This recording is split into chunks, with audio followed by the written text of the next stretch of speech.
Alright guys, if I sound a little haggard or exhausted in this particular review, that's because I am. I had a busy weekend visiting with friends, and I'm going to have an even busier day today because there's a lot of renovations coming to this room, soon to be seen by you guys.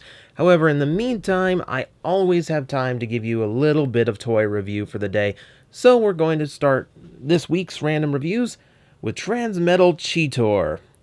Oh, of course, we have to get to, we've got a lot of Cheetors. We eventually have to get through some of them. So here we go, ladies and gentlemen. This is the start.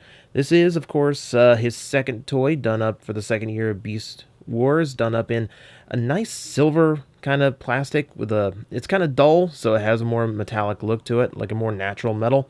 And, of course, the Transmetal golden yellow. Why are the Kid Appeal characters always yellow? I will never understand this, but it is a thing.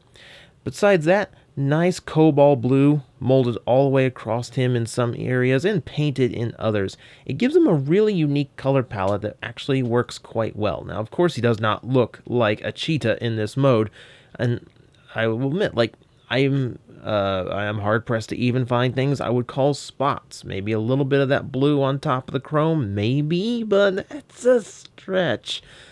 Yeah, there aren't any spots on him whatsoever. So, yeah, as cheetahs go, it's not the best form. And we've already acknowledged that Beast Wars was not the best at getting the cheetah's shape right. He's a little bit thicker, a little bit more muscular than you would expect. He's also completely robotic, as the Transmetal thing was the robot is organic and the beast is robotic. Beast Machine's Megatron must have flipped his mind when he remembered that. But yeah, the robotic details are very cool. A lot of them follow natural muscular shapes, so you do have things like their pistons in the legs and some wires going through the arms, and it does match the relative shape of the muscles of the body. So it does have some organic look to it, even though it's all done in mechanical detail. That's actually really cool. The head, nicely done. No paint on the teeth, but everything is molded and painted as needed. Looks well enough like him. That's for a good reason. This is back when the animators had more of the ability to stick closer to the toys, so you had a lot more accuracy in these figures than you did in the previous year's Beast Wars line, so that actually worked out really well. This was also the line that decided to print the name of a character on the toy, so there's Cheetor, which seems kind of silly, but hey, as a kid, I would have loved, you know how many Micromasters I owned as a kid that I have owned since childhood? I still don't know what their names are. This would have saved so much confusion back in the day. It'd keep me from calling my my little blue bird guy cassette figure Laserbeak for my entire childhood. You know, but hey, that's another toy. I've already reviewed that toy. Yeah, so I'm a fan. I'm a fan. I do like the look of it. It's not quite the right shape for a cheetah. You know, it's a little bit heavy, and his rear legs a little bit close together.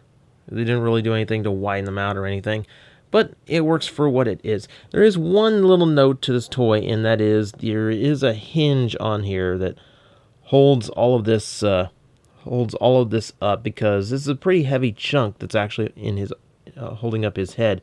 And on mine, it has loosened up a little bit, but it still locks in place. It's a common issue that these hinges tend to loosen up over time and will make the cheetah's head a little bit harder to hold up. So that's something to keep in mind for this toy. For articulation in this mode, it's all kind of forward and backward only. Shoulder, elbow, wrist, hip, knee, ankle, foot tilt. And aside from the ball joints and the hips, it all just goes forward and back.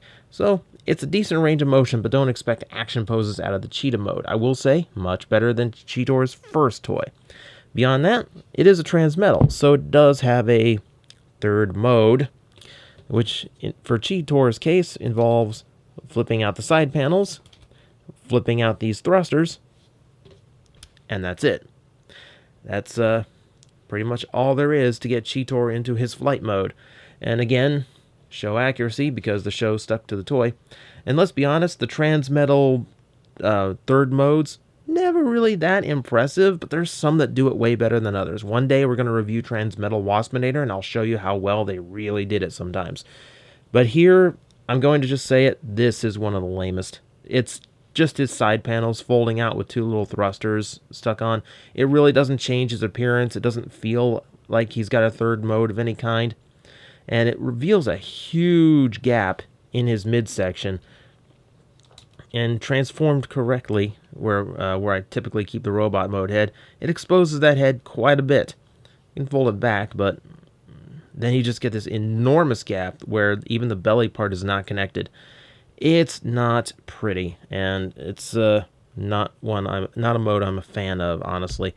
And you do see a maximal. You see the old style rub symbol, which the rub symbols don't really work when you can see the faction without having to rub them. But hey, I don't know if they were always like that, or if the ravages of time are responsible for that one.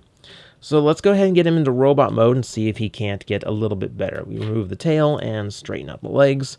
It's a Beast Wars toy, so that's pretty much standard. Get the legs from the Beast mode to be the legs in the robot mode, because that's easy. So is removing the tail, and we'll get to that here in a little bit. Alright, so with that out of the way, I'm going to go ahead and move these up, and Cheetah goes forward. The Cheetah's legs go backwards. That. Fold them back over like this. That kind of forms a little backpack. It's actually kind of big. We'll split the Cheetah's head down the middle. Flip the torso down. And I gotta get the head out for clearance. Clip those back and straighten everything out. And yeah, it's a mid-90s toy, so don't expect a terribly complex transformation. That's Cheetor in his robot mode. Looking very, very different, I will say. Considering he just kind of straightens out his limbs and stands up, he does have a lot going on that was cleverly hidden by the engineering of his transformation. So we do have quite a bit of new detail going into him. First off, the head.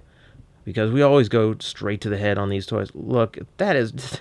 It's kind of a creepy face, isn't it? Because...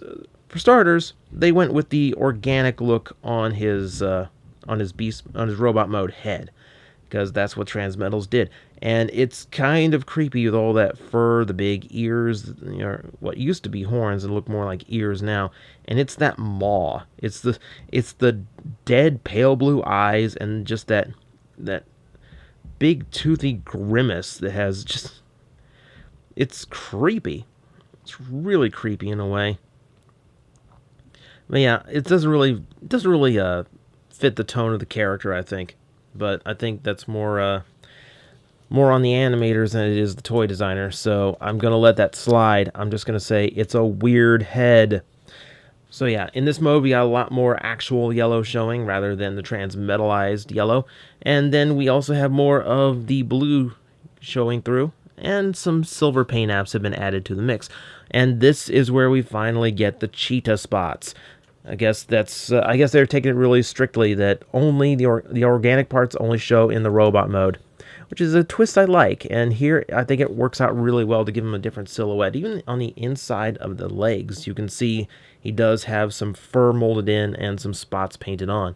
See it going through the arms, and I like the fade on the chest. I like how it kind of fades out on the sides. It's a really interesting look. I'm a big fan of the look of this toy overall. Looks quite cool. So, there's not really a whole lot more to say. He's proportioned well. He has everything that I would expect out of a Transmetal. And he has an enormous backpack because there's about a third of the cheetah they didn't really have any ideas for. But hey, what are you going to do?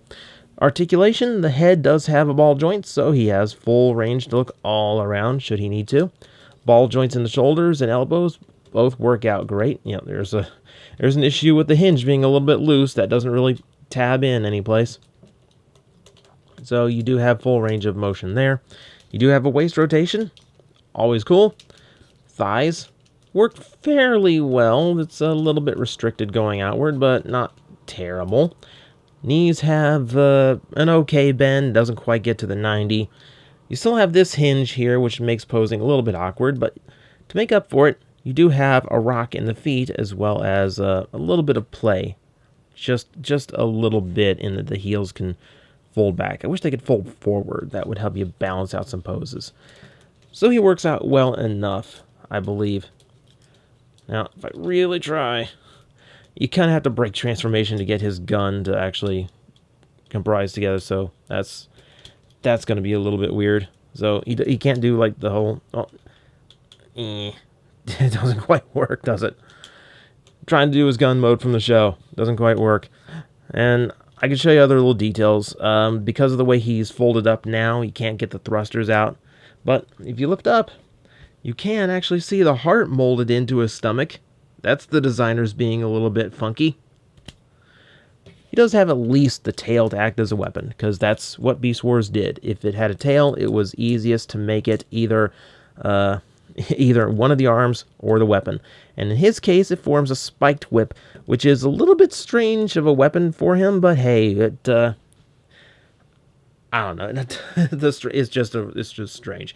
There's only so many things you can do with a tail. I mean, it's a whip. If it's a limp tail, it's a whip. If it's straight, it's a gun. And this time it's kind of wavy. So I guess it's a whip or a chained sickle or something of that nature.